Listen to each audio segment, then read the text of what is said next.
우리에게 주시는 하나님의 말씀은 사사기 11장 3절의 말씀입니다.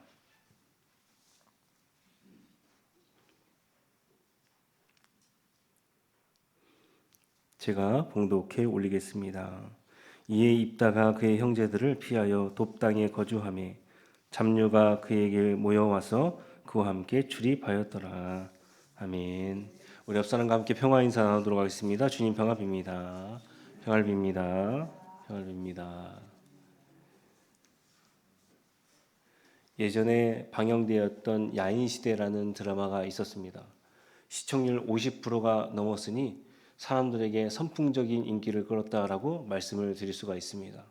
심지어 남편들이 회사와 지인들과의 약속을 취소하고 이 드라마가 방영되는 날은 일찍 들어갔다라는 소리가 있었으니 남자들에게 정말로 많은 인기를 끌었던 드라마였다라는 것입니다. 야인 시대의 내용은 주로 낭만파 주먹들에 관한 이야기입니다. 그런데 우리말로 하자면 소위 깡패 드라마였지요. 일제강점기 주먹들이 약한 사람들을 어떻게 보살피고 강한 사람들과 어떻게 대적했는지를 잘 보여주는 그런 대목의 영화였다는 겁니다. 그 중심에 김두한이라는 인물이 있었는데요. 그가 소위 깡패였지만 나중에 국회의원까지 되는 과정들을 쭉 그린 드라마였다는 겁니다. 소위 야인이었지요.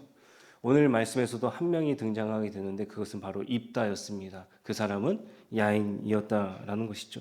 오늘 말씀은 입다를 통해 두 가지 나누고 말씀을 마칠까 합니다. 첫 번째, 상처받았던 입다 주변으로 사람들이 모여들게 되었다는 겁니다. 3절 말씀 제가 다시 한번 읽어드리도록 하겠습니다. 이에 입다가 그의 형제들을 피하여 돕당에 거주하며 잡류가 그에게로 모여와서 그와 함께 출입하였더라. 오늘 말씀 다 읽진 않았지만 1절 말씀을 보게 되면 입다는 기생이 낳은 아들입니다. 정실 부인이 아니었고 서자였다라는 것이죠. 2절을 보게 되면 1절과 비교하면서 읽어달라라는 우리에게 부탁을 하듯이 정실 부인 길르아산의 아들들이 낳게 됩니다. 그런데 정실 부인의 아들들이 자라나니까 입다를 무시하기 시작합니다. 아버지의 유산을 이 서자 출신과 함께 받을 수가 없다며 입다를 거절하기 시작했다라는 사실입니다. 쫓아냈습니다. 마치 이스라엘이 이삭이 아닌 고로 집에서 쫓겨나듯이 그는 쫓김을 당하게 되었다라는 사실입니다. 저도 딸아이가 있지 않겠습니까? 부모는 자식을 선택할 수 없지요. 자녀도 부모를 선택할 수는 없습니다. 그런데 부모에게 책임이 더 큰 이유가 무엇입니까? 부모는 자녀를 선택할 수는 없지만 이 땅에 낳게끔은 할 수가 있다라는 점에서 훨씬 더 그 책임이 많다라는 사실입니다. 입다가 집에서 쫓겨날 때 그의 아버지 길르앗은 이런 방구 한마디가 없었다라는 사실입니다. 아버지에 대한 책임을 버리게 되었다라는 것입니다. 다른 이복 형제들에게 놀림받는 것도 쫓김받는 것도 굉장히 서러운 일인데 그의 아버지가 그가 쫓김 당할 때에 단 한마디도 없었으니 그에게 얼마나 큰 상처가 있었을까요, 여러분들? 입다는 아버지 집을 쫓겨나 돕당이라는 땅에 거주하게 됩니다. 그때 오늘 우리가 읽은 말씀에 의하면 잡류가 소위 깡패들이 야인들이 가족들에게 버림받고 부모가 없고 가난한 사람들이 그에게로 몰려들었다라는 사실입니다. 입다와 비슷한 처지에 있는 사람들이 그에게로 몰려왔다라는 것이죠. 여기서 우리가 가장 중요하게 생각할 것은 내가 버림받았다라는 경험과 사람들에게 상처받았다는 것을 우리가 하나님 앞에서 어떻게 사용할지가 그려지게 된다는 사실입니다. 경험이라는 것을 굉장히 좋게 이야기하면 나와 비슷한 처지에 있는 사람들을 보살필 수 있는 공감의 마음이 될 수가 있다는 사실입니다. 입다처럼 같은 처지에 있는 사람들이 함께 모여 있게 되면 그야말로 그들의 마음을 어루만져 줄 수가 있다는 사실입니다. 성경에서는 상처받았던 사람들의 이야기가 굉장히 많이 기록되어 있지요. 요셉이라는 사람 형들에게 노예로 팔려가고 버림받게 되었습니다. 그런데 그가 나중에 어떻게 되었습니까? 하나님께서 주신 꿈대로 요셉은 애굽의 총리가 되었고 나중에는 가나안 사람들 자신의 동족들을 살리는 마음이 큰 사람이 되게 되었다는 사실입니다. 우리가 과거에 있던 상처를 그곳에서만 머무르게 된다면 이 프로이드와 같은 사람이 되어버려요. 그 뭐라고 얘기하냐면 과거에 네가 상처받아서 그렇다 그렇게 얘기하거든요. 성경은 그렇게 얘기하고 있지 않습니다, 여러분들. 과거에 매여 있지 마세요. 모든 사람들은 상처가 있습니다. 그런데 그 상처를 가지고 어떻게 합니까? 하나님 말씀으로 인하여서 그 고난의 그 수렁이 속에서도 거름과 같은 냄새나는 인생 가운데서도 하나의 꽃으로 승화시키더라라는 것이 바로 성경의 이야기 아니겠습니까? 과거에 상처받았는데 뭐 어떻게 하겠습니까? 그 상처를 가지고 하나님이 주시는 말씀으로 승리하는 삶, 그것이 바로 하나님께서 주시는 것이다 라는 사실입니다. 예수님은 또 어떻게 하셨습니까? 많은 병자를 고치시고 귀신을 내쫓으셨는데 결국에는 사람들로 하여금 십자가에 죽임을 당하게 되었다는 사실입니다. 예수님이 만약에 저 사람들이 나에게 이랬어 라고 그 상처에만 머물러 있게 된다면 어떻게 되었겠습니까? 우리는 구원을 받지 못했다라는 사실입니다. 버림받은 경험으로 같은 처지에 있는 사람들을 치유하며 행진하는 것, 그것이 하나님께서 우리들에게 원하시는 것 아니겠습니까? 예수님께서 버림받음을 통하여서, 그리고 요셉이 버림받음을 통하여서 그 상처를 통하여서 얻은 것은 오늘 말씀의 입다와 같습니다. 사람들을 얻게 되었다라는 사실입니다. 신앙생활은 남들을 배척하는 게 아니에요. 복음이라는 것이 무엇입니까, 여러분들?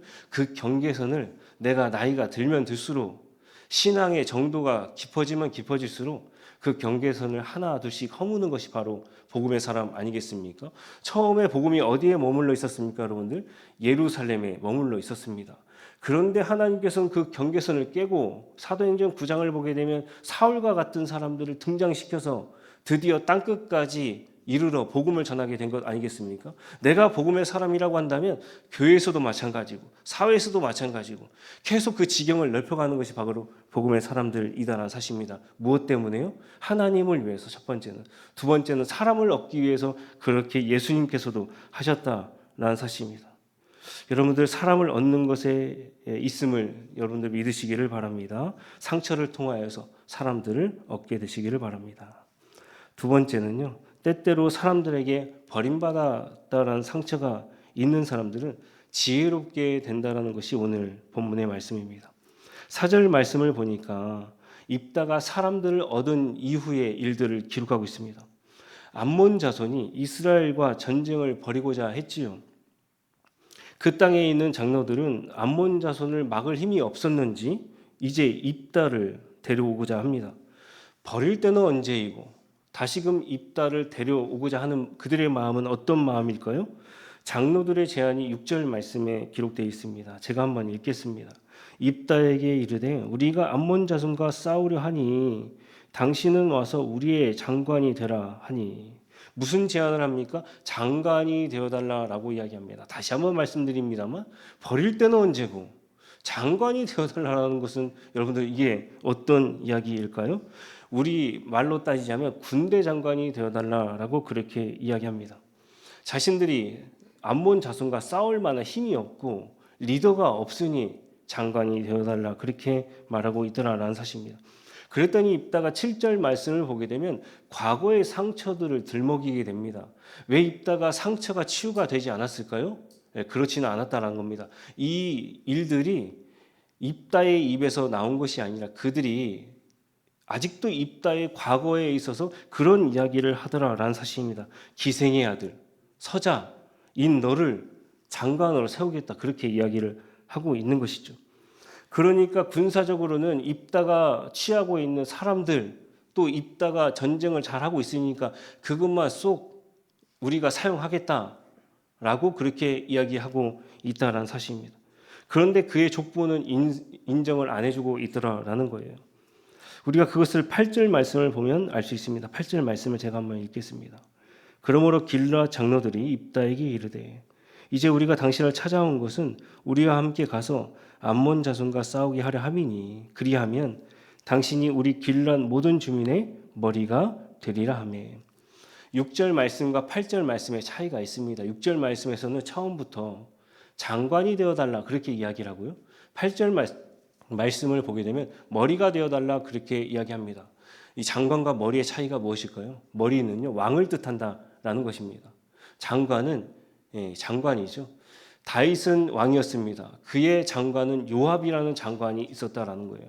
그러니까 그들이 처음부터 이 입다라는 사람을 왕으로 세울 수도 있었지만 장관이라는 직을 먼저 제안해서 서자 출신은 왕이 될 수가 없지.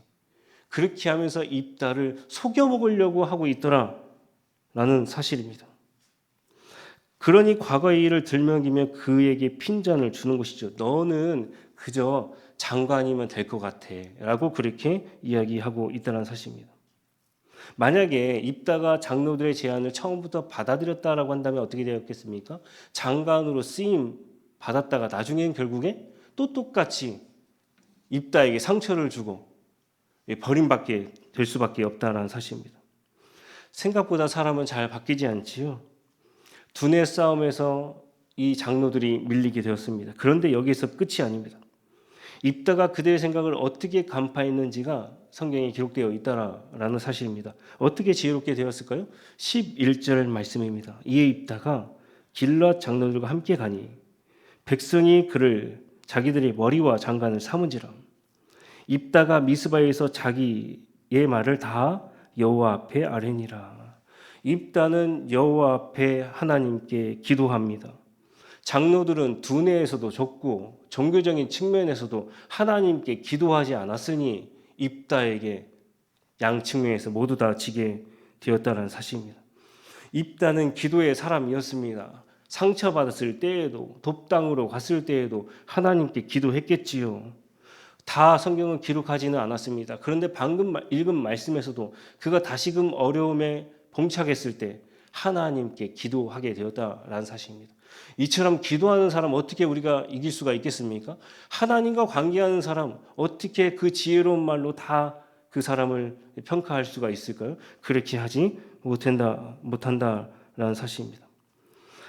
하나님께 기도했더니 이 사람들이 어떻게 합니까? 입다를 군대 장관과 그들의 머리로 삼게 되었다라는 사실입니다. 왕과 군대 권력까지 모두 다 쥐게 되는 장면을 취하고 있더라라는 사실입니다. 이처럼 기도하는 사람에게는 두 마리 토끼나 잡을 수 있는 능력을 하나님께서 주시더라라는 사실입니다. 꼭 먹고 알 먹고 마당 쓸고 동정 주고 님도 보고 뽕도 따고 도랑치고 가지 잡고 모든 것을 얻게 되는 지혜의 사람이 되더라라는 사실입니다. 얼마나 우리 인생길 가운데 하나님께 기도하면 이루어 주시는 것으로 말미암아 얻는 것이 많으니 그의 인생길이 슬픔이 아니라 기쁨이 넘쳐날 수가 있겠습니까? 당연한 이야기입니다. 말씀을 맺습니다. 온실 속의 화초는 화려하겠지요. 색도 이쁘고 꽃도 참 이쁩니다. 그러나 그것은 온실 속에 있을 때만 가능한 이야기입니다. 온실 속의 화초는 밖으로 나오자마자 비바람과 수많은 어려움들을 고난들을 마주하게 된다라는 사실입니다. 게다가 그것이 광야라는 이 상황 속에 있다라고 한다면 어떻게 되겠습니까? 광야에서는 여러분들 온실 속의 화초가 필요가 없습니다. 우리가 사는 인생길이 광야와 같은 인생길이라고 한다면 여러분들은 절대로 온실 속의 화초가 되어서는 안 됩니다. 그 비바람과 모진 고난을 충분히 맞아도 흔들리지 않는 그 무엇이 있어야 한다는 사실입니다. 하나님께서 우리를 성장시키기 위해서 때때로 고난과 광야의 길로 인도하실 때가 종종 있더라라는 사실입니다. 그것은 기도원처럼 사람을 얻기 위함이고 오늘 들은 말씀처럼 하나님께 기도하여서 한 사람이 얼만큼 지혜롭게 되는가라는 것을 보여주기 위함이다라는 사실입니다. 왜 나에게 일어났는가? 왜 나에게 이런 상처가 있는가? 저 사람은 왜 나한테 이렇게 이야기하지? 왜 하나님께서는 나에게 선택권이 없는 부모를 이 정도의 부모를 나에게 주셨는가? 그렇게만 머물러 있다라고 한다면 그것은 믿음의 사람이 아니다라는 사실입니다. 나에게 왜 이런 일이 일어났지? 내가 하나님께로 다시금 내 시선을 돌리고 내가 하나님께 기도해야지라고 한다면 그것이 바로 기독인의 사람 아니겠습니까? 나에게 왜 이런 일이 일어났는가? 거기서 멈추면 우리는 믿는 사람이 아니다라는 사실입니다. 비록 광야에 있을지라도 오늘 들은 입다의 말씀처럼 사람을 얻고 하나님께 기도하게 된다면 그것이 곧 천국이 될 수가 있다는 사실입니다. 사막 안에서도 하나님께서 주시는 말씀을 통하여서 영생수가 흘러넘치는 사람이 될 수가 있다는 사실입니다. 말씀 듣는 저와 여러분들, 버림받음을 통하여서 사람들을 많이 얻으시고 기도를 통하여서 사람들의 그 새치여에 놀아나지 않는 지혜의 사람이 되기를 주님의 이름으로 간절히 소망합니다. 기도하도록 하겠습니다. 사랑의 아버지